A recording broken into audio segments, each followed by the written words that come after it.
Welcome back to the shop, guys. Going to be doing a full motor rebuild on this 2016 RMZ450. And it's going to be pretty much the same steps for the 2009 all the way up to the current RMZ450. As you know, they haven't changed them much throughout these years. This started out as a top end job, so you'll hear I'm going to start the video at the very beginning when we just start pulling off the plastic and everything like that, and you're going to hear me talk like we're just doing a top end job here. And I thought that's all it was going to be until I got in here and saw there was play on the lower rod bearings. Like, oh, it's going to be a full motor rebuild. So I'm going to start the video right at the very beginning when I first stuck a tool on it. But I just want to let you know this is a full motor rebuild. If you hear me talk like we're just doing a top end here, no, I thought I was only doing a top end until I saw that crank. So let's get into it. Here we go. So let's start by looking at the parts that we have for it. For this one, we're sticking with pretty much all OEM stuff. Suzuki sells a piston kit that comes with the piston rings, piston, circlips, wrist pin, all that. Then we have the OEM timing chain, head gasket, cylinder base gasket, the ignition cover gasket, because we have to change out that timing chain, so we're going to have to open up that. And then for the timing chain tensioner, that little gasket right there. So that's what we have for the job. If you're doing this at home, it also doesn't hurt to buy a new spark plug, but I will say I just put a spark plug in this not too many hours ago, so not worried about the spark plug on this one. Quick shout out to Brody as well as Ben for sending a donation, a PayPal donation to my YouTube channel. I greatly appreciate it. Alright, first thing I need to do is get the seat and the tank off. Pop this off. This is a 2016, by the way. I have already drained the motor oil because I will be removing the stator cover to change out that timing chain.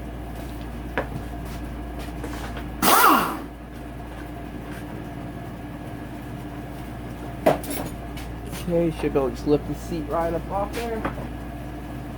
Yes, sir. I got this little rubber strap right here. There we go. Okay, to remove the tank, I'm going to leave the shrouds bolted onto the tank. I'm just going to bolt. I'll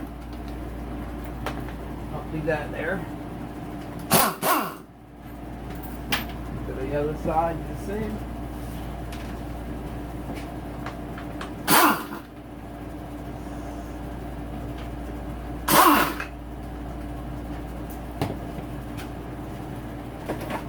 We gotta disconnect the fuel lines. But before I do that, right down here you'll see a red and black wire going to a terminal right here. You want to disconnect that. There's a little tab on the back end. You pull that in with your finger and slide that out. We need that off to get the tank up off there. That's the power line for the electronic fuel pump. Okay, now we need to can you see that on camera? I think you can. Right here, the fuel line. The easiest way to do that is with a little flathead. Let me get one. Here we go. That little green tab, you just kind of slide it up. It comes up about 10 millimeters, and then you just grab the fuel line and wiggle it off. Okay. Once you have that disconnected, you want to plug this somehow, some way. I have these right here. They plug your fuel connections, but you can use anything. Just basically don't want trash getting in there. That's not good for the fuel injector, cause problems. Okay, so we got the tank off. What's next? And there's more than one way to skin a cat. Guess the next thing I'll do is just get the exhaust off. I know it's got to come off anyway, so might as well just get that out of the way now. Place that back in there when it's time to reinstall it. Alright. Hey, he decided to do a top end on this bike because he thinks the motor gets a little loud when it's hot. A little clunky sounding. He's kind of a little bit new to dirt bikes. I've listened to the bike. I think it sounds okay. But to give him peace of mind, I said, well, let's just go do a top end and timing chain. Since you bought the bike used and you haven't done a top end on it yet, you might as well get that out of the way. Anytime I bring home a used bike, I like to do a top end pretty much right away so I know what I have. So that's really all we're doing here. I personally think the motor sounds good, but you know, new fresh top end, because we don't know how many hours on it. I mean, the bike looks pretty fresh. Doesn't look like it has a lot of hours or hard hours, and I'm trying to wiggle this exhaust off here. There we go. But again, it's a used bike. He bought it used. But look at the ignition cover. Just a little bit of wear right here. Foot peg's a little bent, but that's okay. This bike doesn't have a lot of hours on it though. If I had to guess, I'm going to say 60 hard hours or 100 easy hours. But you know, it's a good time to do a top end. Here, let me slide this out if I can get it out. I'll just take it off with the header. Yeah, I'll just leave it there until the header comes off. Oh wait, never mind. I got it out the back end. Alright, the header nuts here. There's two 12 millimeters up in here. One thing I can say about these RMZs, that's pretty tight, is you know, they get a rap for being kind of out of date, but honestly, they haven't updated them much. But I can honestly say they're pretty dang reliable. I don't run into a lot of issues with these bikes as far as, like, you know, people bringing them in for strange repairs, stuff like that, like some of these other newer bikes can have. You know, starting issues like the Honda, you know, CRF450 and 250. You can go hit the start button one day, it just doesn't start. The motors seem to be pretty reliable. They hold up pretty well. I personally think they're pretty good bikes. They're pretty well built. Yeah, they're a little out of date, but they are well built. Okay, we got the header off. All right, I think I'm gonna go ahead and remove these motor mounts, the one on this side and the one on the other side. Okay, I need to drain the coolant on the water pump right here. The bottom bolt right here, it has a little brass washer on it. That's the one you remove. Drain the coolant. Oh man, dropping it all over the floor. It's okay, we got new coolant to put in it. Collecting these water bottles here because this is just gonna be recycled, thrown out basically. But yeah, I personally think these are pretty good machines. Nice quality build. Believe it or not, I do believe they're quality. I like them. They're always a pleasure to work on, and I'm saying all this because I know that these kind of get a bad rap in the motocross world sometimes. But if you own one of these, they're actually fine machines to own. Yeah, they take a little more setting up if you're using it for motocross, like kind of like Roxon. You know, you're going to have to do a little bit more work to the suspension to get it where you need it, but they are good quality bikes. Okay, I'm going to tighten this up now so I don't forget at the end of the job. I don't need to pour coolant in it and have it start coming out. There we go. Of course, I already moved that motor mount right here and the one on the other side, but let me go ahead and disconnect this coolant sensor while we're over here. Sometimes these can be pretty stubborn. The grit and the dirt, just hold them on. There we go. We'll clean that up when it's time to button that back together. And while I'm over here, I might as well take this hose off. It has to come off to get the cylinder head off. Let me go ahead and pull it off now. Yep, she's stuck on there. I figured she would be. I'm just going to use a little flat head, try to kind of loosen her up a little bit. You can also just grab with a pair of big pliers and spin it. Alright, let's see. There we go. Alright, let me kind of prop that right there. There we go. And it looks like this hose right here, when I go to lift the cylinder head up, the stud for the exhaust right here is going to hit that hose. So let me go ahead and remove the hose on this side and get that out of the way. Okay, I got that loosened up. Let me just pull it off. There we go. When I get to the other side, I'll just pull it out. Well, I don't know if they did that from the factory or if someone's had that off before, but yeah, looks like that's going to be a tough one to get to. Let me see if I can just get a socket on it. No, I'll probably have to use a wrench or something. Actually, now I think about it, I'll just leave that on. As long as I take that hose and I lift it up over, the exhaust studs will clear it. Oh, the exhaust gasket fell. We're going to be reusing that. These are usually reusable, so let me collect that. But to pull that over, I'm going to have to remove this. It has to come off anyway, so let me go remove this Allen and these two Allens right here, because that's going to have to come off anyway. I like to use Allen swivels for these. These things can sometimes be really tight in stock form, and the swivels can try to strip it out. Sometimes you have to get a little creative with it, but come on. I'll show you what I mean right now. Okay, that I'm not going to be able to get that bottom one out with a swivel Allen without stripping it. So what I have here is I have a regular Allen on here and a swivel extension. Try to get it all the way up in there. There we go. I'll put the swivel extension here because obviously it would hit the head right there. See if we can loosen this bad boy up. There we go. So yeah, if they've never been removed before, they can be a pain. Once you get them loose, then you can use a Allen swivel and finish them up.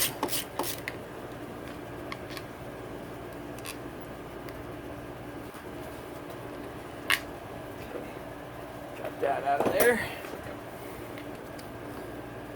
Want to disconnect the cable over here from the clutch cable from the actuator lever. There we go. Now let's see what we can do with that coolant line over here, radiator hose.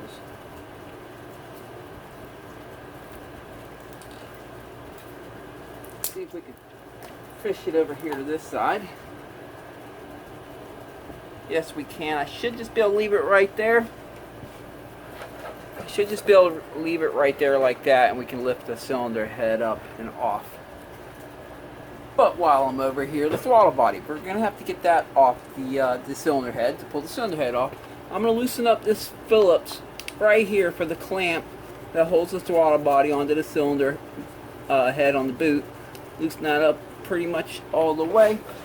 And then I'm going to take all the subframe bolts out. The one on the bottom right here, the one on the other side of the bottom, and that one up top.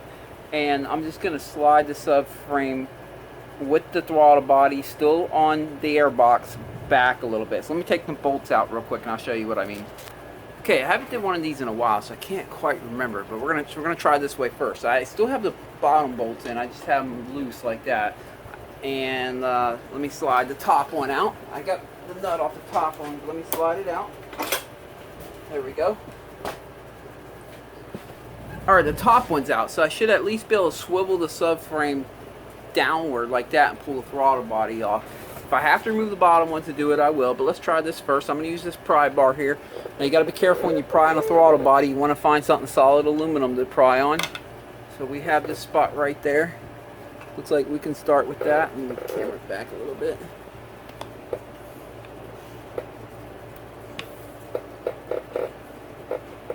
Let me go see if the other side offers a better spot. It does not look like it does, so we'll continue working with this side. There we go. Alright. Let me pull you back so you can see what I'm doing here. So now let me see if I can continue to swivel it back. See how it's swiveling it back right here while I grab the throttle body and pull it up. There it is. Alright, that's it. That's all we got to do. So keep that in, remember that. You can leave the bottom ones in. Just loosen them up. Look at the throttle body here. You can see it is. Let me pull that hose out of the way. It is separated from the intake boot, so we're good to go there. Now be careful as you have that hanging like that. If you have kids running around and they like to hang on stuff, because you do have a lot of electrical connections right here going to the throttle body. You don't want to get them yanked on. It'll hold up under its own weight. It's very light. You can see it wiggling here. It'll hold up, but you know, just leave it be. Alright, going to work around the valve cover area now for a minute. Let me go ahead and pull the spark plug out of here. These things are tight. There we go. Just tuck that out of the way. This is the tip over sensor right here. I'm going to pull this up and off. I think I'll be able to leave that on there. We'll see if we got to pull off that mount. Now, there is a upper face right here, so remember that one's time to put that back on. Let's pull off the valve cover. And as I say in all my videos, you'll see me use the impact a lot during teardown, but I'm real cautious of where I use it during reassembly, because you can strip stuff out in a hurry. But during teardown, it surely speeds things up. Screw them 2 Allens. I got these little rubber washers that seal.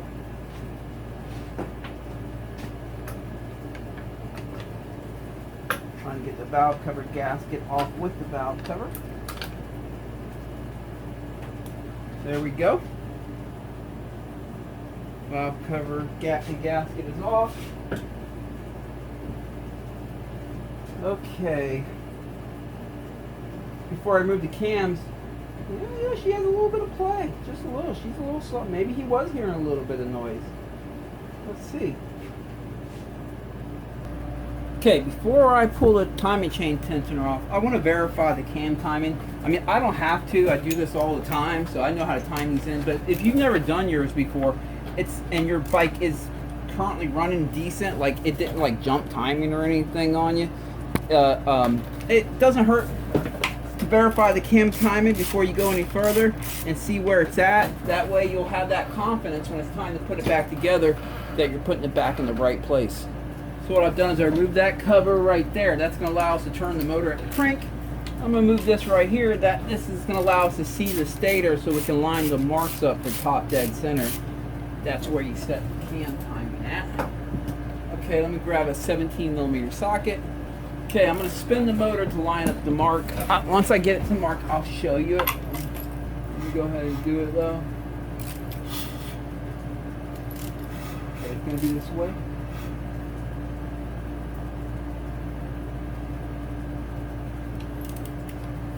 Look in here.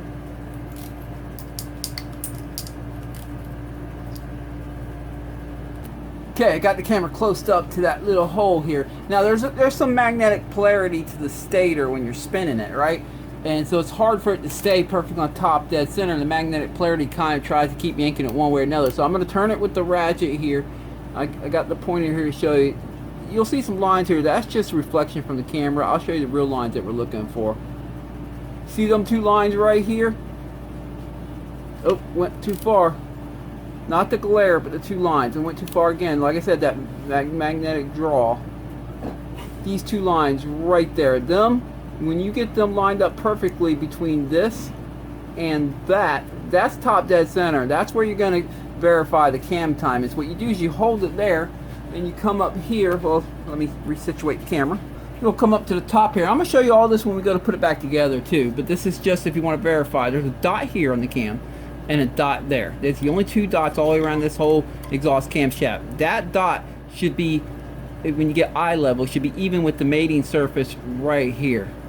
And then same thing over here for the intake cam. One dot right here, and one dot right there, and then the only dots all the way around the whole outer edge. That dot right there should be even right about there or so. Wait, hold on, I went too far. Right there when it's at top dead center. Yeah, well, you see what I'm saying. This one right here and that one right there. We'll talk about that more when it's time to put it back together, and I'll show you a little bit more. But the point I'm trying to get at is if you get the motor up at top dead center and then you verify that the cams are timed in properly, that's going to give you the confidence when it's time to put it back together that you're going to be able to time this thing right. Because I think that's what most people are scared of when they do a top end on a 4-stroke compared to like a 2-stroke. It's like, am I going to get the cam timing right? Well, if you check it before you take it apart, that's going to give you the confidence that it takes to continue the job. Now, if you're having a hard time finding them two lines in the stator, that can be difficult sometimes. Sometimes they're kind of stamped in there pretty lightly and hard to see. What you can do is take the spark plug out up here, take a really long quarter drive extension, stick it in there so you can feel where the piston's at, and then you spin the motor down here at the crank. You spin it while you're holding that extension up here, and you find where the highest spot is. You know, the piston will come up as you turn the motor and down. You find the highest spot with that extension. When you get it to the highest spot, you look down there and you're going to see your two lines. That's top dead center. Okay, let's continue on.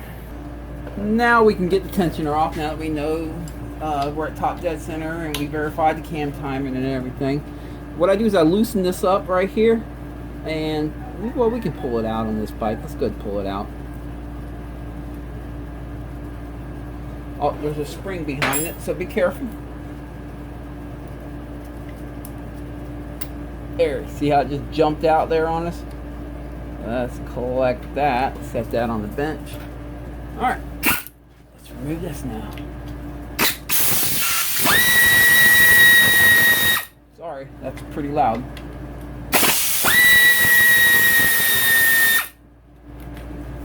Go. Okay, let's slide it out. Now, the nice thing about pulling that spring out ahead of time is you can kind of get it, and you can see how far it was and how much more room it had to go. So this is your timing chain tensioner. let's see if we can pull it out some more. See if it had some more room to adjust the chain tighter. Oh yeah, it had a lot of room. So maybe that little bit of slack up there was just inherent in design, that they obviously don't want the chain being too tight because then it wears out your guides. But it had some room to go. You just pull it out, you can press that little thing in right there and slide it back in. But we'll worry about that when it's time to put that together. So, alright, let's go ahead and remove the cams. Hold up, backtrack. I'm going to take this 1 Allen and just put it in here finger tight. Here, use a shorter one. There you go. The reason being is because when I go to lift that cylinder off, I don't want it trying lifting the cylinder head off. I don't want it lifting the cylinder with it. I want that to stay on the motor while we lift that up, and then we can take that back off and pull that up to replace the piston. All right, up top we go. Holy cow, Beavis, you're making so much racket. What is up? Nope, don't try to attack me. This is Beavis if you haven't met him. He is one mean rooster. He's acting like he's eating right now, but he is not eating. He's actually trying to sneak up to me to attack me right now.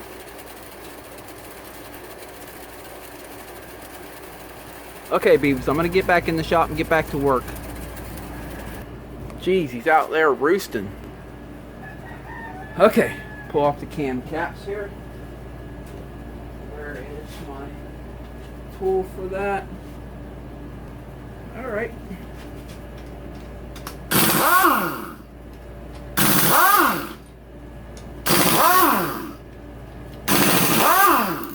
Can I get to that one back there? Yeah. Sure can.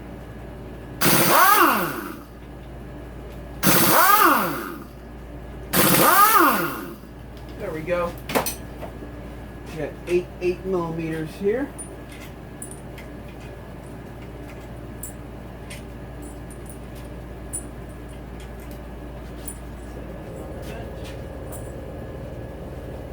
Alright. Now I should just be able to pop that cam cap up and on.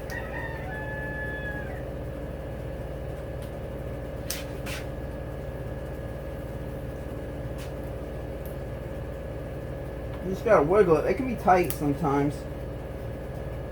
Just keep wiggling it. You don't really want to stick anything underneath it and pry it unless you absolutely have to. If you can just take your time and wiggle it off, that's the best way to do it. Okay, you have that little O-ring right there. That thing's still in place. That's good. Make sure these little locating pins right here stay put. You didn't drop on the motor or anything.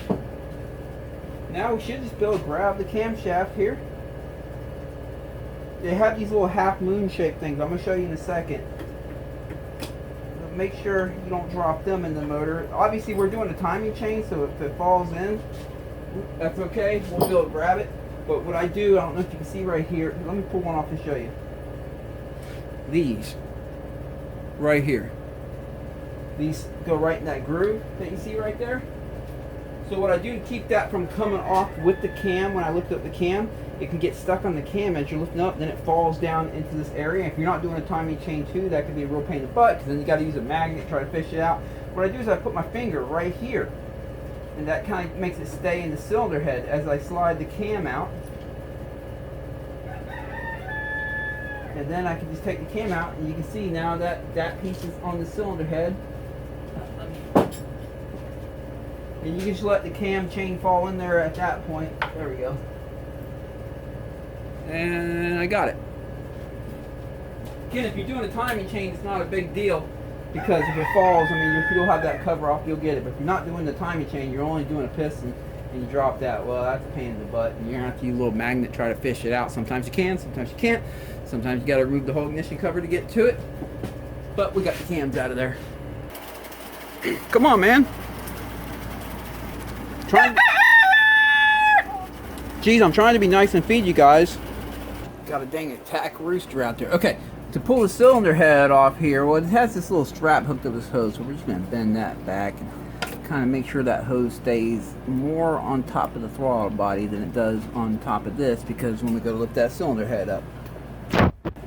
Alright, let's take the cylinder head bolts out. There's 4 of them, 12 millimeter.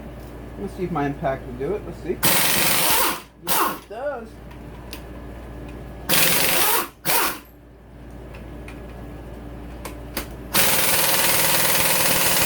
Well, maybe not. not that one. Let me break out the big gun. And of course, we'll be using a torque wrench to put these back in. Don't worry, don't worry. This sucker's powerful. It should just knock it right out. I might as well knock out the last one with it. Alright. Okay. Every one of these cylinder head bolts also have a washer. Oh, they're stuck to the bolts on this one. That's good. That's real good. But some bikes are not, and you got to make sure you collect them. These two right here, you're going to need a magnet to pull these suckers out of their hole. Hey, get over here. Alright, that's all 4 of them.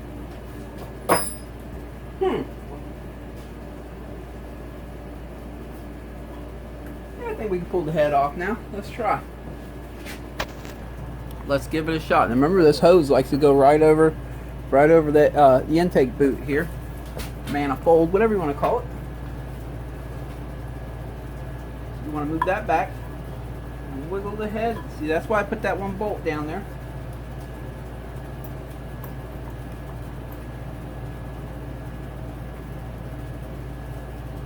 Come on now. There we go. That hose is already getting caught up.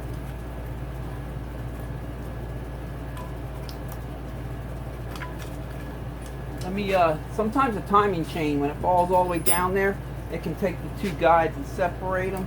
Let me grab a magnet, pull that up a little bit.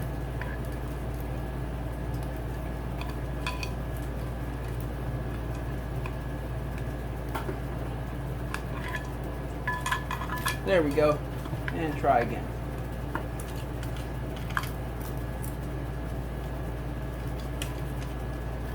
Yeah, there we go. The most important thing is I'm trying to get it out from the guides. And that hose is getting in the way again.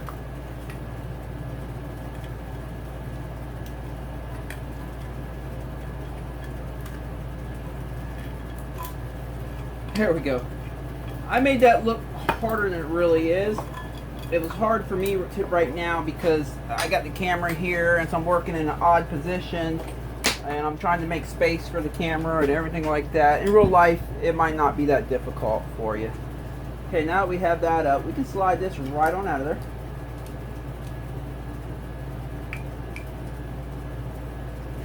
That rear guide there. Okay. Alright, let me see, grab this now, might as well.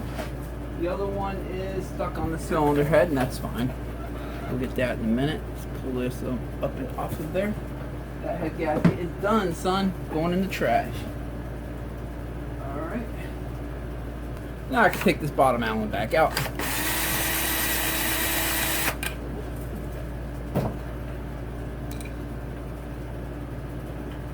Because it is time to lift the cylinder up off the piston. Same thing like the cylinder head. You gotta wiggle it and stuff. Let me get up here.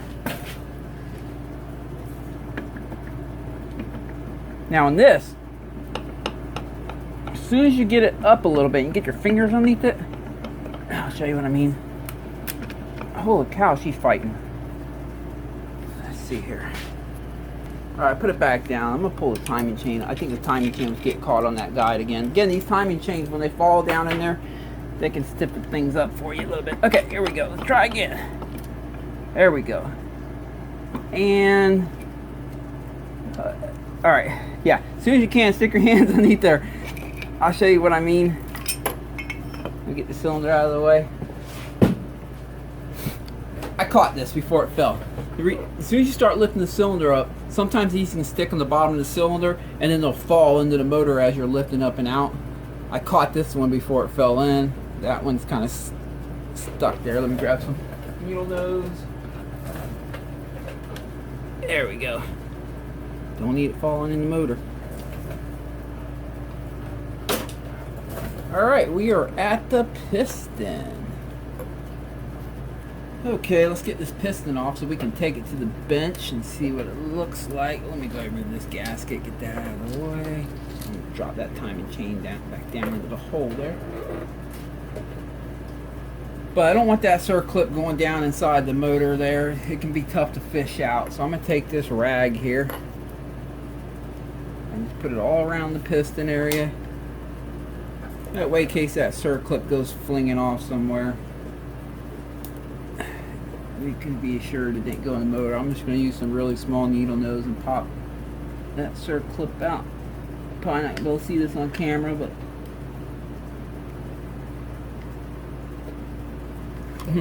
that one's a tough one. I think I'm going to just pop it out with this instead.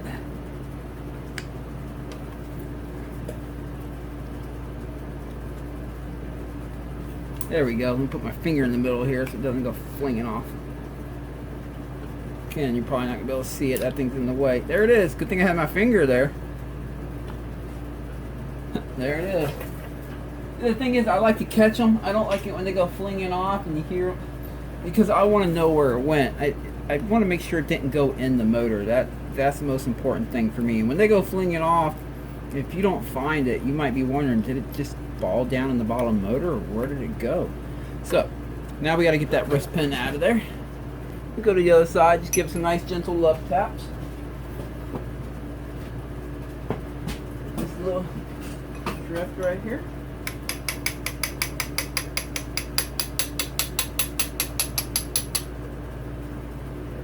And that piston's off and out of there. Okay, let's go ahead and check the lower rod bearing. Let's see if it's tight. First thing I'm going to do is wiggle it left or right like this, left or right to the bike. And I want to feel the center point of, I want to find the center of the left and right, and then feel for up and down. I'm feeling a tad bit. Yeah. I mean, it's quite a bit left and right. You typically get a little more left and right. When they're new, they don't have, this new crank doesn't have much left and right, very little. As they start getting more and more sloppy down the low rod bearing, you'll start getting more and more left or right. And this one has a significant amount. And if I get it in the middle of left and right, yeah, there's definitely a little bit of up and down. So it is just showing wear. So we're going to be stopping this job here, ordering a new crank for it, new crank bearings, the gaskets that we need. This motor's basically going to get a full rebuild. But let's go back up to the bench and let's look at the other parts. Alright, we'll start with the piston here. Let me get a clean rag, wipe it down.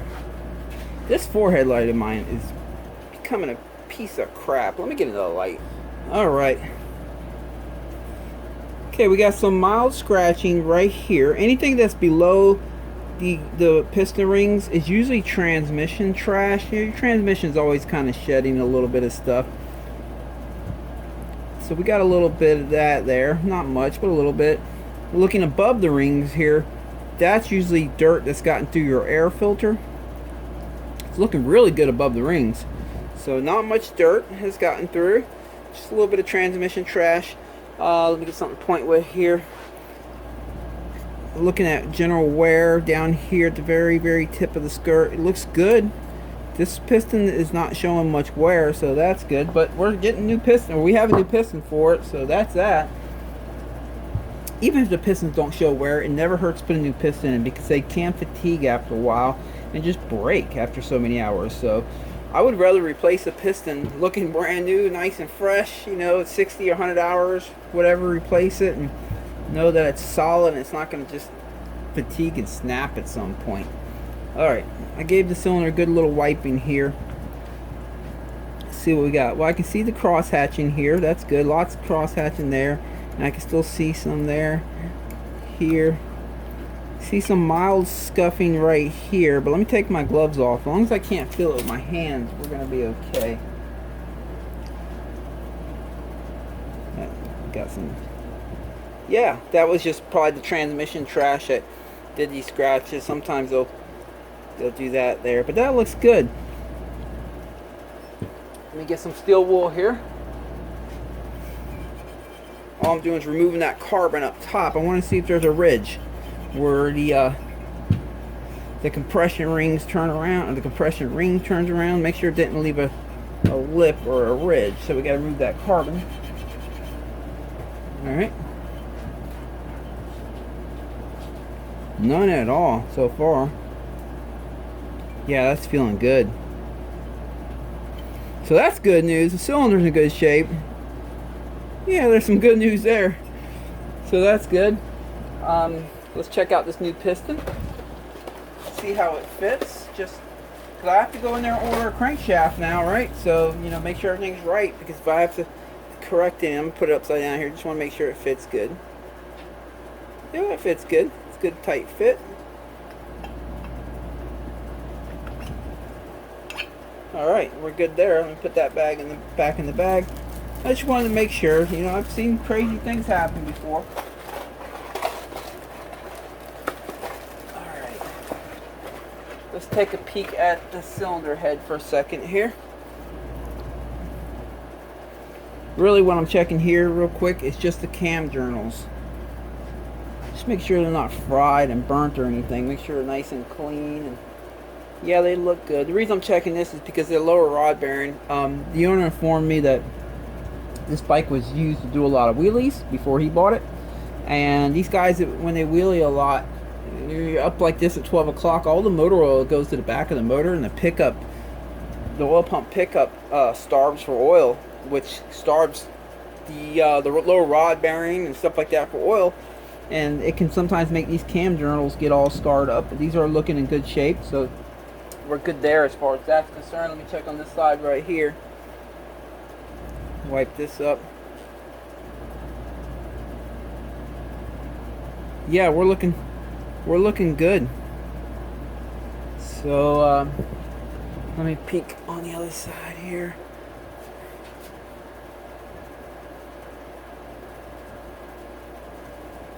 Just making sure none of the valves are starting to sink in. Now, obviously, we're going to check the valve clearance before we put it back together. I've checked this bike before. If you don't remember, I did a video on it, Up the Speed series, where I checked the valves. So they're probably still good, but we'll be checking that when we put it together. Checking the cams, see how they look. Again, because I'm looking for damage that can happen from oil starvation, since I now know this bike was used to do wheelies before the previous owner used it to do wheelies. So, and them long 12 o'clock wheelies can starve the motor of oil. Everything's looking good except for that lower rod bearing. So bummer, I guess I have to go in the house and order some more parts, but that's okay. That will make a part 2 for this video. It's the full motor rebuild. So I'm going to go in the house, order up a crankshaft, gaskets, everything we need for this 2016 RMZ450. So stay tuned for part 2, where we pull the bottom end out, put it on the bench, open it up, replace the crank and all that, put it back in, start it up for the first time, and hear her run. This weekend, I'm not sure where I'll be riding, but I think I'm going to take out the YZ450 2022 again. I've been having a good time with that thing. I have the suspension pretty good. It's getting better every time. I'm making little small corrections, getting really good. I'm not sure where I'm going to ride yet. It is only Monday, and this time of year, you never know where the rain's going or where the rain is not going. But I will be out there riding somewhere this Saturday.